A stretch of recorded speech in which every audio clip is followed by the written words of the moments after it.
adik-adik.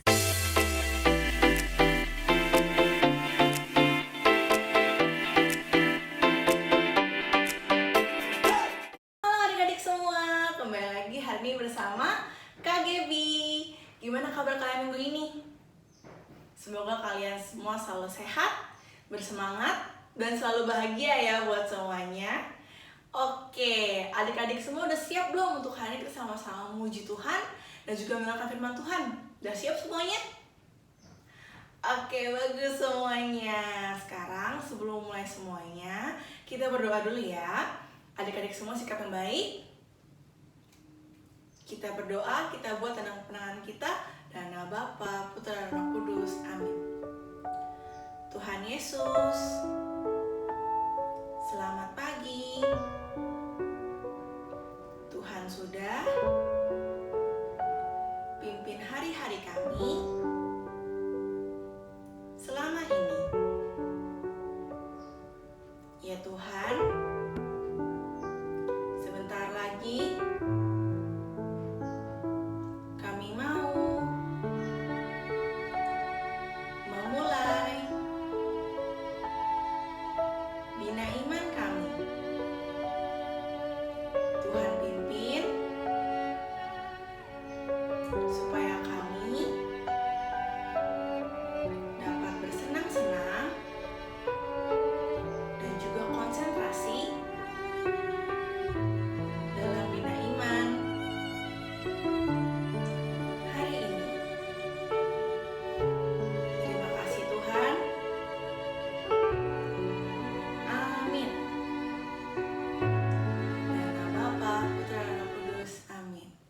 Oke, bagus semuanya adik-adik. Udah tadi sikap yang baik semuanya dalam berdoa. Oke, sekarang kita mau sama-sama muji Tuhan ya. Kita mau sama-sama nyanyi lagu, baca kitab suci, doa tiap hari. Oke, siap semuanya? Kakak nyalain lagunya dulu ya. Bangkit berdiri semuanya, kita sama-sama muji Tuhan ya. Pakai gaya.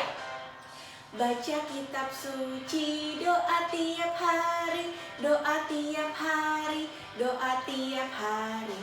Baca kitab suci, doa tiap hari kalau mau tumbuh. Kalau mau apa? Kalau mau tumbuh. Kalau mau tumbuh. Glory haleluya. Baca kitab suci, doa tiap hari kalau mau tumbuh. Baca kitab suci, doa tiap hari, doa tiap hari, doa tiap hari. Baca kitab suci, doa tiap hari kalau mau tumbuh. Kalau mau apa? Kalau mau tumbuh. Kalau mau tumbuh. Glory haleluya. Baca kitab suci, doa tiap hari kalau mau tumbuh. Oke. Hebat semuanya. Kita adik-adik semua harus rajin ya baca kitab suci dan juga taat pada perintah Tuhan dan juga sayang kepada sesama kita. Oke, good job semuanya. Oke, sekarang adik-adik semua siap-siap untuk mendengar firman Tuhan ya. Adik-adik semua duduk yang baik, duduk yang manis. Boleh minum air putih dulu kalau tadi capek. Dan kita siap-siap mendengarkan firman Tuhan. Halo, pagi adik-adik. Apa kabarnya? Iya, tentu sehat semua ya. Ketemu lagi dengan Kakak Rian di Bina Iman Anak pada minggu ini. Nah, sebelum kakak mulai, siapa yang ingat kisah minggu lalu? Ya, minggu lalu kita sama-sama mendengarkan bagaimana Raja Salomo, raja yang bijaksana, raja yang menggantikan Raja Daud, memerintah bangsa Israel dengan luar biasa. Di samping itu, Raja Salomo juga sempat membangun bait suci untuk Allah. Dan kalau di situ adik-adik ingat, dikisahkan bait sucinya indah sekali, ya. Nah, setelah itu adik-adik juga ingat bahwa bangsa Israel di bawah pemerintahannya Raja Salomo ini menjadi bangsa yang kuat. Nah, namun pada hari ini kakak ingin bercerita bahwa Raja Salomo yang begitu kuat, Raja Salomo yang bijaksana, kini sudah semakin tua adik-adik. Dalam usianya semakin tua, Raja Salomo ternyata akhirnya jatuh juga adik-adik. Jatuh di mana? Jatuh dalam satu hal yang menyedihkan hati Tuhan. Dia menikahi wanita dari suku yang tidak berkenan di hadapan Allah. Dia menyembah allah-allah lain. Dan bahkan dia menaikkan nilai pajak atau angka pajak kepada rakyatnya. Itu membebankan rakyatnya saat itu. Nah, dari kondisi ini adik-adik, akhirnya Tuhan yang sedih gitu ya. Tuhan memberikan tanda lewat Yerobeam. Yerobeam ini adalah pegawai dari Raja Salomo, di mana pada saat itu Yerobeam ini diutus oleh Raja Salomo untuk mengamat-amati keturunan dari sukunya Yusuf. Nah, tapi dalam misinya dijumpailah seorang nabi yang bernama Ahia dan Tuhan menyampaikan firman. Adik-adik ingat bahwa total dari suku Israel itu ada 12. Nah, dari 12 suku Israel ini diceritakan bahwa suku ini akan terpisah. Ahia menyampaikan 10 itu akan menjadi suku yang dimiliki oleh Yerobeam dan 2 akan menjadi suku dari keturunan Raja Salomo. Raja Salomo mendengar hal itu dan dia nggak bisa terima. Alhasil Raja Salomo ingin membunuh Yerobeam. Nah, namun dalam usahanya membunuh Yerobeam yang tahu akan hal itu dia kabur adik-adik. Dia kabur keluar ke Mesir. Nah, dalam perjalanan dia ke Mesir, didengarlah kisah bahwa akhirnya Raja Salomo yang sudah tua itu akhirnya pun meninggal. Nah, karena dia meninggal, digantikanlah pemerintahannya, kedudukannya oleh sang anak yang bernama Rehabeam.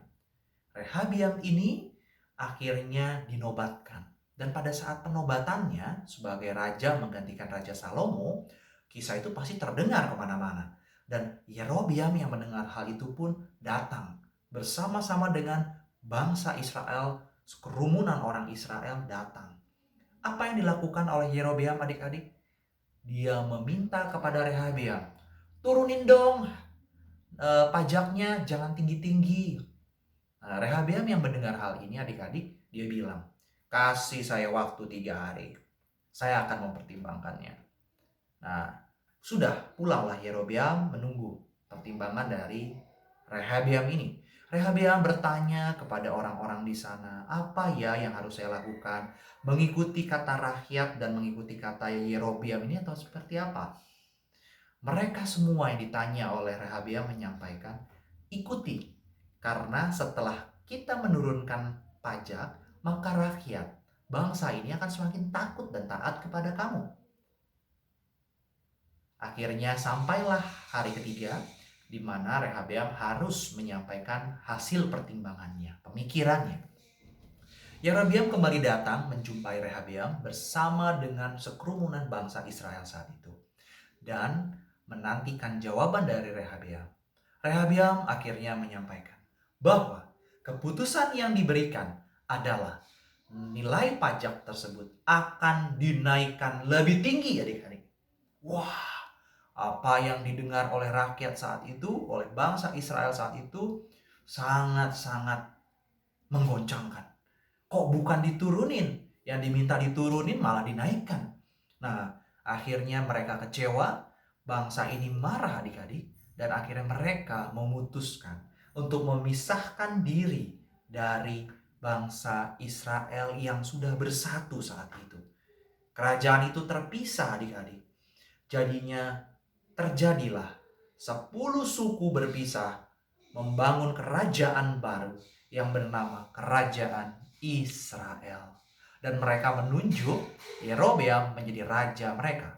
Sedangkan 2 suku sisanya, jadi ada suku Yehuda dan suku Benyamin, mereka tetap dipimpin oleh Rehabeam atau keturunan Salomo. Nah, kisah cerita ini, apa yang disampaikan di awal menjadi nyata. Namun hal yang menjadi menarik adalah adik-adik, kerajaan yang tadinya sudah melewati begitu banyak pencobaan, disatukan, akhirnya terpisah karena adanya ketidaktaatan. Nah, kita sama-sama diingatkan agar boleh menjadi anak-anak Tuhan yang taat adik-adik. Karena Tuhan sangat sedih ketika melihat kita tidak taat kepada Dia. Jadi, yuk kita ikuti apa yang Tuhan perintahkan. Banyak perintah yang Tuhan sampaikan bisa melewati orang tua, bisa melewati guru-guru kita, dan bisa juga melewati kakak-kakak di sini. Oleh karena itu adik-adik, apa yang disampaikan oleh orang tua untuk boleh rajin belajar. Pagi-pagi kalau kita ingatkan, yuk kita berdoa dulu. Jangan lupa berdoa. Sebelum ujian, sekarang ujiannya online ya. Nah, ingat untuk berdoa. Walaupun tidak ada yang lihat, tetap jujur. Baik adik-adik semua, sekian cerita untuk Bina Iman Anak pada hari ini. Dan semoga kisah ini boleh tetap menjadi membangun iman kita ke depannya. Semangat terus dan sehat selalu. Dadah! Hai adik-adik, kembali lagi sama Kakak Feli di sini. Tadi setelah puji-pujian dan juga mendengarkan firman Tuhan, sekarang kita mau kreativitas. Kreativitas hari ini gampang banget karena kamu cuma butuh 2 bahan aja. Yang pertama adalah gambar ini yang bisa kamu print di link di bawah ini. Dan yang kedua ada pensil warna. Karena hari ini kita hanya akan mewarnai aja. Oke, langsung mulai aja yuk.